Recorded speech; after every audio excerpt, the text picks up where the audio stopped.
quantitative easing, a complicated term for a relatively simple concept: money printing. Countries all around the world have been doing it in an effort to drive down interest rates in currencies and inflate asset prices. The U.S. is just one of those countries, and the minutes of the latest Federal Reserve meeting made it clear that another round is coming. But how exactly does quantitative easing aim to affect the markets, and why hasn't the first round worked as planned? Mike Larson and Bryan Rich will answer those questions. Plus, Tony Sagami tells us what we can learn from Japan, a country that has been down this road before. And we'll get specific recommendations from Jen Amos and Steve Chapman that will help you be on the right side of the Fed's next move. All that and a closing comment from Martin Weiss coming up right now.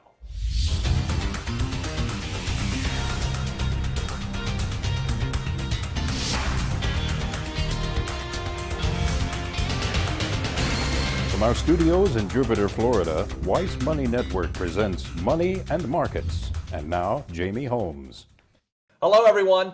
As next month's Federal Reserve policy meeting approaches, you're going to be hearing a lot more about quantitative easing. Now, we've discussed it here before in the context of inflation and the double-dip recession, but what exactly does it mean and how does it affect your investments?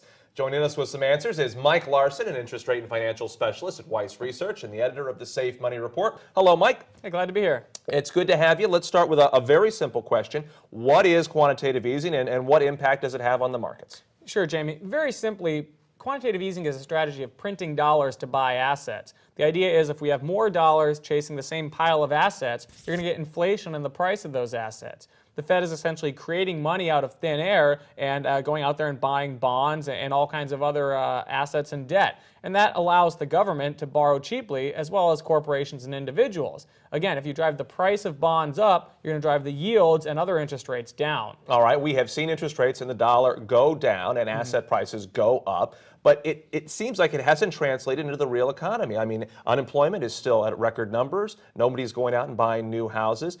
Is Joe Sixpack going to go out and spend more money just because more money's out there? No, he's not. And I think you've really hit the nail on the head, the real problem with this strategy. I mean, successful quantitative easing is supposed to have a dual function: drive asset prices up over here and also improve the real economy over here by spurring spending and creating jobs. But if you look at what the Fed's done for assets, sure, it's been positive. We've seen some increase in stock prices and a decrease in interest rates, but it hasn't fundamentally altered the economic situation as much as, say, fiscal stimulus would do. Again, if you think of it this way, creating money and lowering interest rates isn't going to determine whether a company will build a factory or a borrower is going to go out there and buy a house. Again, if your mortgage rate is 3% instead of 6%, or your corporate borrowing yield is 2% instead of 5%, or if you're a private developer of commercial property, you go out there and build shopping malls and office buildings. Again, if your rates are low, that's great, but if you have empty storefronts all over the place, you're not going to build a shopping mall. If you don't have a job as an individual, you're not going to go out there and buy a house or a car, even if your rate's very low. And if you're a company that isn't confident in the direction of the economy, you're not going to hire workers even if your cost of capital is very low. Okay, regardless of success in the real economy, traders are expecting another round of quantitative easing to come out of the Fed's next policy meeting coming up next month. You agree with that? Yeah, I sure do. Just because the strategy doesn't work doesn't mean the Fed's not going to go out there and try it anyway, just to look like they're doing something. What I would expect is to see the Fed announce more asset purchases, probably in the neighborhood of $500, $600 billion. They're most likely going to focus on buying treasuries to start as opposed to other assets, and that will likely drive interest rates down further. I think they're also going to leave the program open-ended as opposed to saying this is the number of dollars we're going to spend through date X. They're going to leave the ability to ramp that program up or down depending on what's going on in the economy.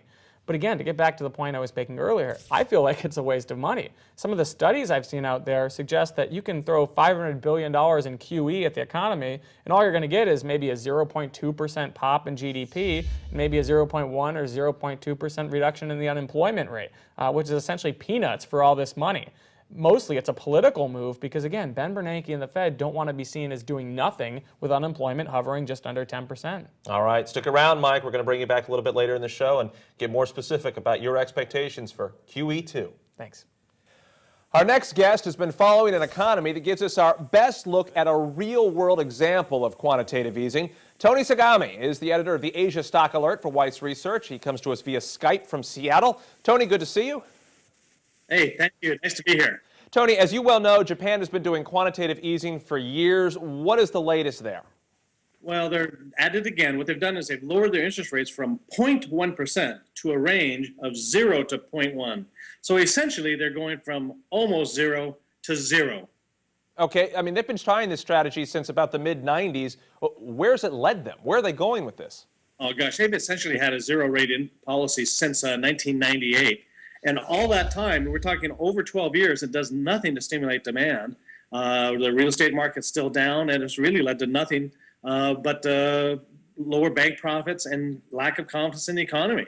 Okay, another big recent move is, again, you well know, the Japanese government intervened directly in the currency markets. Is that strategy going to be any more effective? You know, it was for just a little bit, and then all of a sudden the currency took off and went lower and lower and lower. The one thing the Japanese government hasn't learned, and the rest of the economies around the globe seem to haven't learned either, is that government intervention never works. All it does is prolong the pain. I mean, the yen went down and then it went back up again. I mean, essentially, what is the point? The point is they think that they can change the dynamics of capitalism by some government action, and it just doesn't work. They can try to do that, but what happens is the yen has been kind of a safe haven for people to flee as they want to get rid of their dollars. And so it's a problem in that Japan is a very export-driven country, so that lower yen, that very strong yen, is a problem for them. I mean, it seems like everybody here wants to be the seller. Nobody wants to be the buyer. It's like a global race to try to have the lowest currency to export your, to manufacture and export your way out of the recession. But everybody cannot be a seller. And so it's a problem. They're all racing toward that same goal. And it's like crying fire at a movie theater. All right, do you see the Federal Reserve here in the States following a similar path as Japan's central bank did? Yeah, one of the second part of Japan's quantitative easing, they also announced a $60 billion fund to buy back corporate bonds, buy stock in REITs, and also to buy funds to boost up individual stock prices. So not only they're trying to keep rates low, they're trying to goose up asset prices, which is not the role of a central bank. But it's only $60 billion. The U.S. is going to do about $500 billion, and if you add that on top of the trillions we've already spent, it's a significant amount of money that the U.S. is going to try to copy. And what that means is you have a much bigger program and a much bigger failure down the road.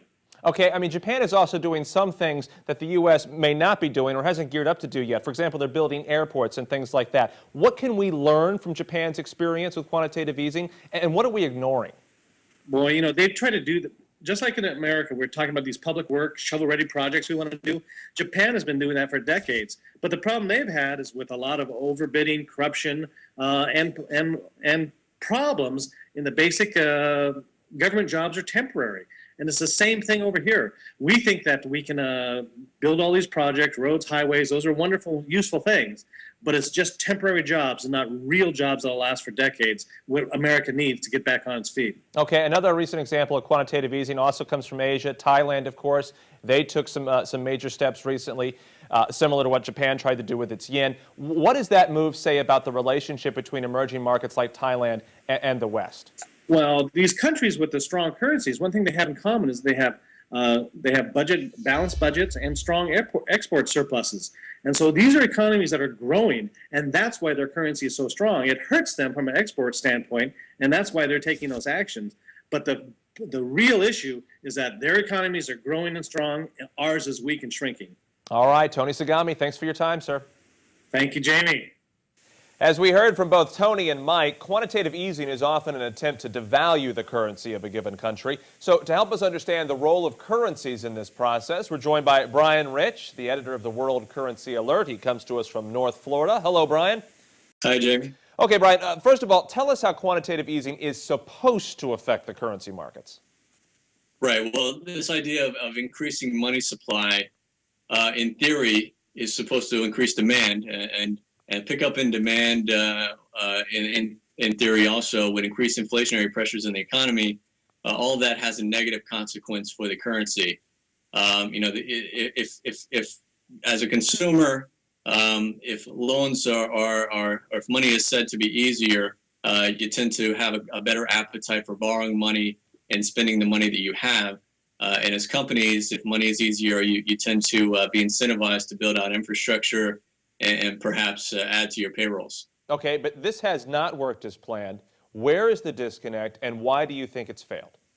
Right. It all boils down to the type of crisis that we're in. We're in this balance sheet crisis, this overbuild of debt where consumers and corporates and governments are all working to pay down debt.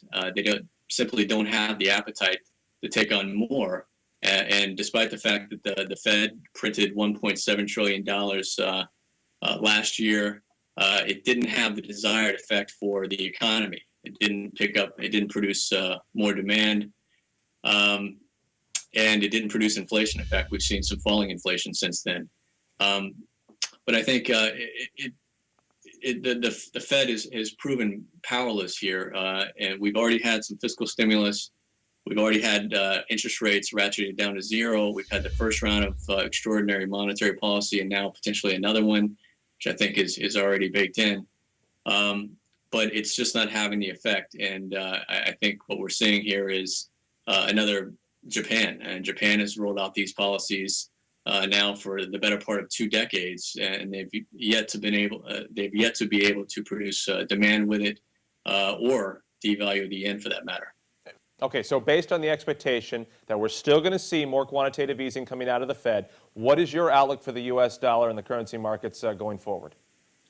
Right. Well, I think if you look at the fact that governments have thrown so much at these problems, but have been unable to put us on a path of sustainable economic growth, and understanding that we came out of a financial crisis, which has led to sovereign debt problems around the world.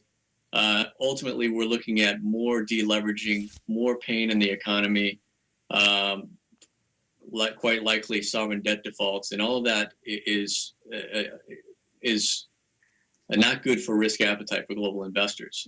So I think ultimately this perception of a long path to growth is going to overwhelm financial markets, and I think that ultimately bodes well for the dollar because people want safety, people want preservation of capital. And once they find that this yield chasing that's been going on in the past several weeks with the idea that we might see massive inflation, when they see that that's not happening, I think we'll go back to a rally in the dollar and risk appetite waning across the globe. Okay, Bryan Rich, thank you, sir. Thank you. Coming up next, Jen Amos will join us with a look at the individual stocks and ETFs that are most likely to benefit from another round of quantitative easing and, well, those to stay away from. And later, a roundtable discussion focusing on exactly what you should expect from the Fed next month and the response the Fed should expect from the asset markets. If you have questions or comments, just email us at weissmoneynetwork@weissinc.com. We may not be able to respond to all your emails or address them on air, but we're keeping them all on hand for future episodes. And we appreciate the feedback. Money and Markets will be back in a moment.